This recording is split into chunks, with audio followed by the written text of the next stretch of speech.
Դերասանուհի Տոմա Պետրոսյանը բացի հեռուստատեսային նախագծերը հաճախ է հանդես գալիս նաև ներկայացումներում։ Այդ կադրերը նա պարբերաբար հրապարակում է սոցիալական հարթակներում։ Այս անգամ էլ Տոման հրապարակում էր արել ոչ թե բեմից, այլ այսպես ասած բեմից հետոյի վիճակից։ Դերասանուհին ցույց էր տվել, թե ինչ ծաղկեփունջ է նվեր ստացել, ինչպես նաև շնորհակալություն էր հայտնել իր հանդիսատեսին։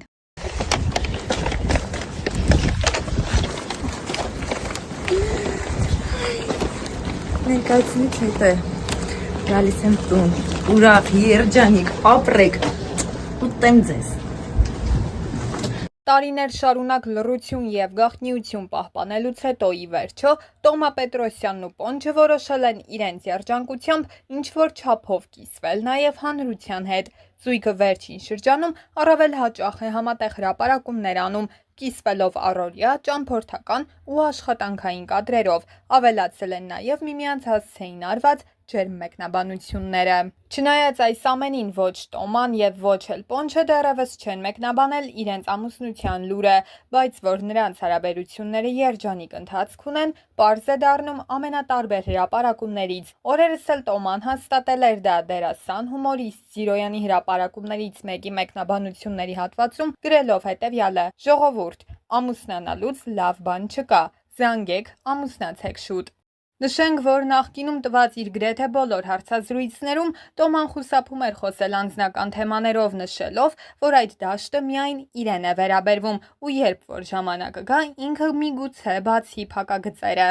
Երբեք փակագծերը անձնականի հետ կապված չեմ բացել, շատ պարզ պատճառով, եթե պետք լինի մարդը կասի, եթե պետք չի, ուրեմն պետք չի, որ ասի։ Ես նույնպես այդ կատեգորիային եմ պատկանում, որ եթե պետք լինի կբարձրաձայնեմ, եթե չեմ բարձրաձայնում, ուրեմն պետք չի։ Իսկ թե Պոնչը ինչ գրառումներ է անում, լավ է անում, մեկ-մեկ ես էլ եմ գրում, ոչ հաստատում եմ, ոչ հերքում, իմ եւ Պոնչի սիրավեպը, նշել էր Թամարան։ Հաղորդավարուհու այն հարցին, թե Տոման ցանկություն չունի ընտանիք կազմելու, դերասանուհին պատասխանել էր. «Հա իհարկե, ես շատ երեխայասեր աղջիկ եմ, ուղղակի երևի ինձ մոտ ժամանակի պակաս կար անձնական կյանքով զբաղվելու համար, տարվել էի բեմով, ինչպես եւ շատ շատերը մեր մասնագիտության մեջ, բայց այնպես չէ, որ տոտալ ցանկությունը բացակայում է, ես շատ լավ եփող-թափող աղջիկ եմ»։ Այս պատասխանից հետո Լուսինե Թովմասյանը որոշել էր ուղիղ հարցադրում անել, ասելով. «Եկեք ներխուժենք ձեր անձնական կյանք, երևի թե բոլորին արդեն հայտնի է քո եւ Պոնչի բացահայտ հարաբերությունների մասին,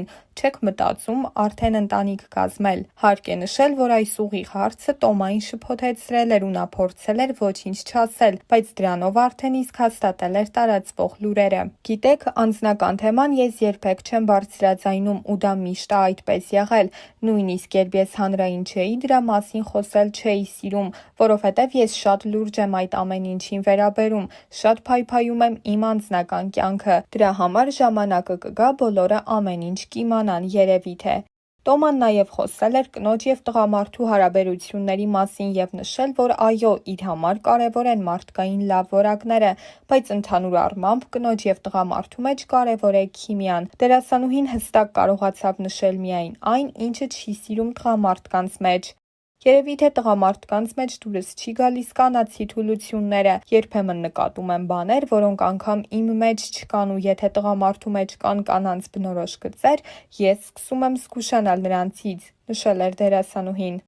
Իր վերջին հարցազրույցի ժամանակ Թամարա Պետրոսյանը անդրադարձել էր նաև Արցախում ստեղծված իրավիճակին եւ անդրադառնալով հարցին, թե արդյոք դժվար չէր Արցախի բլոկադայի հենց առաջին օրերից բեմ բարձրանալ, Տոման նշել էր, որ ինքը այլ տարբերակ չի ունեցել։ Որպես օրինակ, եկեք վերցնենք հակառակ տարբերակը։ Չենք հաղթահարում, ընկնում ենք ընկճախտի մեջ, բեմ չենք բարձրանում, չենք աշխատում եւ ինչ ենք անում դրա փոխարեն։ Երբ չես հաղթահարում եւ ապաթիայի մեջ ես ընկնում, դա քո պարտության սկիզբն է։ Իսկ ես չեմ ուզում պարտվել, ես չեմ ուզում հանձնվել։ Եթե ես իմանամ, որ չանեմ այդ ամեն ինչը, այնտեղ ամեն ինչ բացվելու է, ես կլինեմ առաջինը։ Ես երբ զանգում եմ Ստեփանակերտ, այնտեղից միշտ այնպիսի պատասխաններ են հնչում, որ ես միանգամից հավաքվում եմ։ Զրույցի ընթացքում Թամարան նաև նշել էր, որ հենց Արցախը, Ստեփանակերտը իր մանկությունը հիշելիս է, որ չի կարողացել իրեն զսպել եւ լաց է եղել ազգային երգիչ նախագծի ընթացքում։ Դեռ ամիսներ առաջ պետական եկամուտների կոմիտեն տուգանք էր արձանագրել Թամարա Պետրոսյանին և Պոնչին, տարածված հայտարարության մեջ մասնավորապես նշված էր. Հարսանյաց հանդիսավարների զույգին, որոնք հաշվառված են որպես անհատ ձեռնարկատեր Տարոնի Սպիրյան և անհատ ձեռնարկատեր Թամարա Պետրոսյան, առաջարկվել է վարել հարսանեկան հանդիսությունը, որի դիմաց պահանջված գումարը կազմել է 2 միլիոն դրամ։ Այդ նպատակով կանխիկ վճարված 500,000 դրամ կանխավճարի դիմաց չի տրամադրվել ՀԴՄ կտրոն և չեն պահպանվել անկանխիկ գործառնությունների մասին Հայաստանի Հանրապետության օրենքով սահմանված կանխիկ դրամով գումարի ընդունման սահմանափակումները։ Արձանագրված տուգանքի չափը կազմում է 1 միլիոն դրամ։ Թեմայի վերաբերյալ դեռ այն ժամանակ իր կարծիքն էր հայտնել Star News-ը և նշել, որ դերասանները ՊԵԿ-ի կողմից ստուգման էին ենթարկվել հենց այն ժամանակ, երբ որոշեցին որպես հայտնի անձ իրենց ձայնը լսելի դարձնել Հայաստան-Արցախ փակ ճանապարհի հարցով։ Թեմայի վերաբերյալ իր կարծիքն էր հայտնել նաև հաղորդավար Հրաչ Մուրադյանը, նշելով, որ որևէ մեկին անձամբ չի ճանաչում։ Հրաչը Instagram-յան իր էջի սթորի բաժնում հրապարակել էր Պոնչի և Թամարայի լուսանկարը, որին կից գրել էր. Ազատ խոսքի գինը էս երեխեքը հենց հիմա վայելում են։ Հարցազրույցի ընթացքում Տոման անդրադարձել էր նաև այս թեմային և պատասխանելով հարցին, թե արդյոք այդ դեպքը դիտավորություն էր, Տոման պատասխանել էր, որ ինքը հստակ որևէ բան չի կարող ասել, սակայն դա պատահականության նման էլ չէր, և ինքը չի ցանկանում այլևս խոսել այդ թեմայով։ Վերջին շրջանում բավականին շատ էին քննարկումները նաև Թամարա Պետրոսյանի և Սևակ Ամրոյանի հարաբերությունների մասին։ Ազգային երգիչ երաժշտական նախագծում շոուն ապահովելու համար Թամարա Պետրոսյանը հաճախ էր հումորներ անում Սևակ Ամրոյանի և իր հարաբերությունների հետ կապված, և այս թեմային անդրադառնալիս Թամարան նշել էր, որ Սևակը գիտի, թե ինքը ինչ հումորով անձնավորություն է, և լավ է, որ Սևակը և նրա կինը Քրիստինան նույնպես հումորով են վերաբերվել ստեղծված իրավիճակին, նշել էր Թամարան։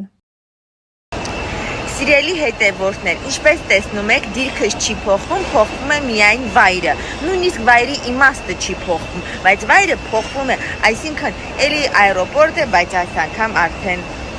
Ռոմա։ Մարդիկ են քնած։ Եվ չխանգարենք Մարսելի ճանապարհը դժվար է, երկար, դպրոցի պես։ Քիչ մնաց գալիս եմ։ Այլու ժողովուրդ ջան, ես հիմա գտնվում եմ Հռոմում, այսինքն Օյլոպորտում, ու ահավոր գլուխս ցավում է, որովհետև ինքնաթիռում կային վրացիներ։ Արա այդ իշքան են խոսում։ Ու ամենաներվայնացնողն է, որ բան չես հասկանում։ Արա, սեցի ցամպի ցակի ցանցի, ոնցի ցանցի ֆանցի ցանցի։ Արա, թողեք հանգստանանք։ Et voilà les fleurs, les légumes. Et encore Ça ira. fromage. Ça c'est bazar.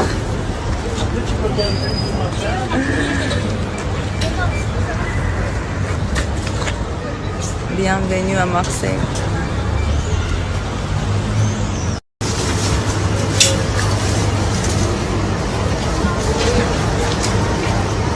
C'est pas Ragneux.